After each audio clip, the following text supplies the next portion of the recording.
Yo, salut à tous et bienvenue dans cette vidéo, que vous la regardiez sur YouTube ou sur locan.jp. Aujourd'hui on déballe mon MacBook Pro 16 pouces avec une config un petit peu débile puisque tout est au maximum sauf le SSD qui est resté à 1 Tera. Bon ben c'est parti, pareil qu'il faut faire un déballage. Alors comment que ça se passe quand on fait un déballage? Et bien hop, voilà, on ouvre ceci et à l'intérieur on a effectivement un MacBook Pro. Le carton est immense, ça fait longtemps que j'ai pas eu de 15 pouces, encore moins de 16. Et c'est beau. Alors je me suis limité à ce plan là, je sais pas si c'est trop une bonne idée. Derrière, qu'est-ce qu'on a? C'est donc effectivement un MacBook Pro 16 pouces avec un Proso à 2.4, c'est le gros i9, une Radeon Pro 5500M, 64 Go de RAM et 1 Tera de SSD. Si jamais vous voulez vérifier, c'est écrit là. L'ouverture est toujours aussi sexy, on a le petit split ici, la claque qui vous permet de venir tirer. Alors moi ça me pose un problème puisque ça ne s'ouvre jamais bien droit, mais bon, hop, ça ira. Le carton est un peu dilaté là.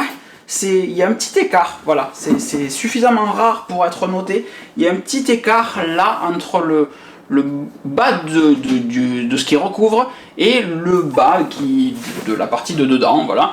Et comme sur les MacBook Air, le carton est vachement plus épais que précédemment.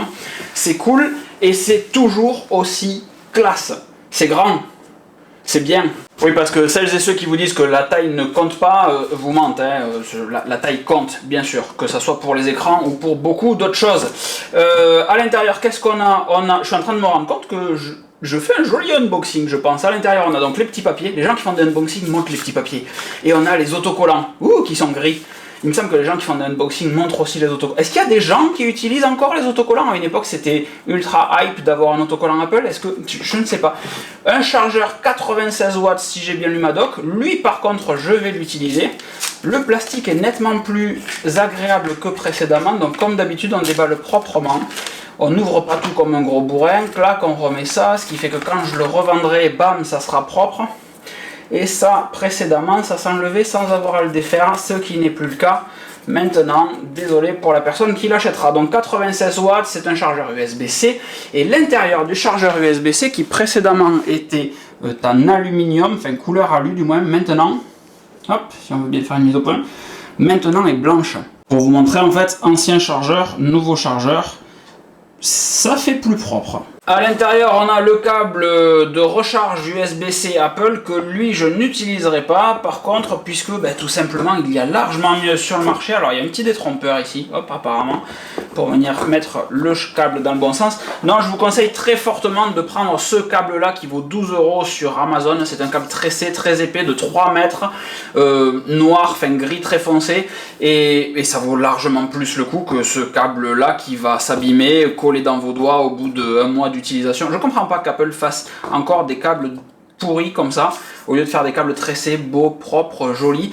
Encore une fois, 12 € sur Amazon, je vous mets le lien en dessous de cette vidéo. Ceci étant fait, il reste à ouvrir doucement. Alors pareil, hein, on n'ouvre pas comme un gros bourrin, on ouvre ici, juste assez pour venir décoller ici, et ici, et là on sort l'ordinateur de son plastique, comme si c'était un étui, ce qui fait que quand vous allez le renvoyer, hop, l'étui est déjà en place. Ça c'est fait, c'est rangé, on n'en a plus besoin, hop, voilà, on refait notre petit carton qui va gentiment aller sur les étagères des toilettes, et on a ici notre MacBook Pro 16 pouces, c'est beau, c'est épais, mais en même temps, vu la taille du bestiau, on ne se rend pas compte de l'épaisseur, il donne la sensation d'être plus fin qu'un MacBook Air, alors que en réalité pas du tout. Donc de chaque côté on a 2 ports Thunderbolt 3 ainsi que une prise jack et mini jack pardon, et de l'autre côté également 2 ports Thunderbolt 3. Est-ce qu'il y a des traces dessus ou est-ce que je suis en train de rêver? Ça va, c'est des traces de colle. Attention les gars, hein. Et en parlant de traces, avant même d'ouvrir ce MacBook Pro 16 pouces, et bien qu'est-ce qu'il faut faire? Coller un skin dessus, évidemment, pour protéger ceci. Ça se fait de suite, ça, on n'a pas encore ouvert, on protège déjà. Le skin vient de chez Gelaskins, il n'y a aucune affiliation avec eux, donc je vous mets le lien également en dessous de cette vidéo, mais vous pouvez directement aller sur leur site internet si vous voulez. Je skin tous mes ordinateurs depuis plus de 10 ans avec des skins de chez Gelaskins, je peux que vous les recommander. Donc pour appliquer un skin, c'est très simple, on passe évidemment un petit coup de microfibre qui va bien dessus, clac, histoire d'enlever toutes les poussières, même si c'est du skin Gelaskins, ça se pose très très bien. Il faut juste être un petit peu méticuleux quand vous allez le poser. Donc c'est le moment où vous avez droit à un accéléré parce que en réalité, j'y passe une plombe, mais c'est la meilleure méthode pour être sûr que le skin soit bien posé sur votre ordinateur. Donc on l'applique, moi je décolle un petit peu en haut, je viens appliquer ici, clac, et une fois que c'est bien posé, ensuite avec une carte bancaire, clac, on vient retirer vers l'arrière. Pourquoi est-ce que j'ai une carte Fortunéo alors que je suis chez Boursorama? Tout simplement parce que leur carte est vachement plus jolie.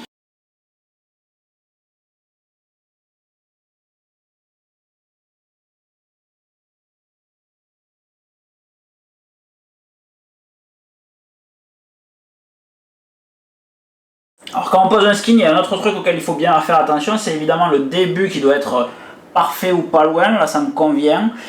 Et c'est les bords en fait, c'est pour ça que je prends pas mal de temps ici, quand on débute sur les bords, il faut vérifier que le bord du skin reste bien parallèle au bord de l'ordinateur, sinon ça veut dire que vous êtes en train de skinner en biais, et évidemment personne ne veut skinner en biais.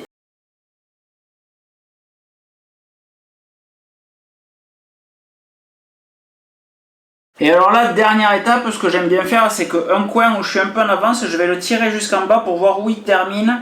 Et chaque skin a sa particularité. Moi, je l'ai parfaitement aligné en haut. Il y a un petit débord sur les côtés, de chaque côté, donc il y avait des chances qu'il y ait un petit débord en bas. Et effectivement, il y a un petit débord en bas. Par contre, je préfère que ça soit bien aligné en haut que d'avoir un petit écart en haut, un petit écart en bas, parce que tout simplement quand le capot est levé, on voit ça, on a l'œil qui tombe juste sur ça, et la partie d'en bas on ne la voit pas. Donc après, les coups et les douleurs de chacun, mais personnellement et d'expérience, je préfère fonctionner comme ça. Et ça se fait une fois de plus magnifiquement bien. Alors un truc que j'ai appris au fil des années, au lieu d'insister avec la carte qui va faire des petites rayures dessus, une fois que tout est bien posé, je prends la microfibre et je viens bien appuyer les bords, clac, mais avec la microfibre, alors qu'avant j'avais tendance à chasser l'air avec la carte jusqu'à la fin, et c'est pas la bonne idée quoi, vraiment c'est pas la bonne idée. Si on regarde, tout est nickel, il y a une petite bubule là, c'était avant, là c'est bon, c'est parfait. Ah, c'est beau. Maintenant que tout ceci est fait, qu'est-ce qu'on fait? Eh bien on ouvre. Alors évidemment j'ai rangé le carton, alors que il y a toujours ce petit film que j'oublie à chaque fois. Et l'ordinateur qui s'allume immédiatement. Alors un cesspool, le trackpad est immense, c'est n'importe quoi. Le trackpad est gigantesque, c'est une tablette graphique le machin. Clac. Pour vous donner un petit peu de contexte, on va dézoomer ici. Voilà à quoi ressemble un MacBook Pro 16 pouces. C'est immense. Une fois qu'on a fait tout ça, qu'est-ce qu'il reste à faire? Transférer les données dessus, faire une clean install ou transférer les données depuis mon Mac précédent. J'hésite entre les deux, mon cœur balance vraiment parce que j'ai pas envie de me prendre la tête à le configurer. Pourtant je sais qu'il y a de fortes chances que par la suite il me prenne la tête à son tour pour refaire une clean install. Donc à voir, je pense quand même que je vais transférer mes données comme un gros sale. Ne faites pas ça chez vous, ça va être très moche. Et pour tester évidemment la machine, cette vidéo a été montée sur le MacBook Pro 16. Alors au moment où je le dis, évidemment, j'en ai aucune putain d'idée puisqu'il est sur la table basse derrière, mais en tout cas c'est ce que je compte faire, et si vous voyez cette vidéo, il y a de très fortes chances qu'elle ait été montée sur le MacBook Pro 16. Sauf s'il y a un edit maintenant. Non, c'est bon, MacBook Pro 16. Si cette vidéo vous a plu, n'hésitez pas à liker sur YouTube, il paraît que c'est vraiment important et que ça aide les créatifs. Si vous êtes sur YouTube, cliquez sur le lien en description, boum, vous atterrirez sur Locan.jp. Je vous ai mis aussi les liens, que vous soyez sur YouTube ou sur Locan.jp, les liens vers le petit câble qui va bien, vers le skin, j'ai la skin, dans la description et dans l'article Locan.jp. Et si vous voulez réagir dans les commentaires, go, ils sont là pour ça et on partagera tous ensemble. Je vous fais des gros bisous et je vous souhaite une excellente fin de journée. Ciao! Ah oui, j'ai oublié de vous dire, il reste à faire la housse en cuir sur mesure pour ce MacBook Pro 16, donc restez connectés, vraiment ça pourrait vous intéresser.